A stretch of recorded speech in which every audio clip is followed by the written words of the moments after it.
Goeiedag, hierdie week het ons gekyk na die verhaal van die ryk jong man uit Markus 10, vers 17 tot 31.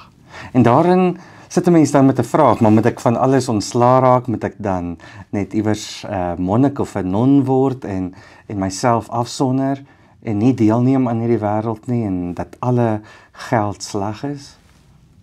Of kan ek raak sien in die oomblikke en die plekke waar ek is, die geleenthede wat ek het, die hulpbronne wat ek het, hoe ek dit kan gebruik om God se koninkryk hierso sigbaar te maak. God se koninkryk te laat kom en sy wil te laat geskied. Hierdie gedeelte laat ons werklik besef hoe bevoorreg ons is en dat ons versorg word en ander kan versorg.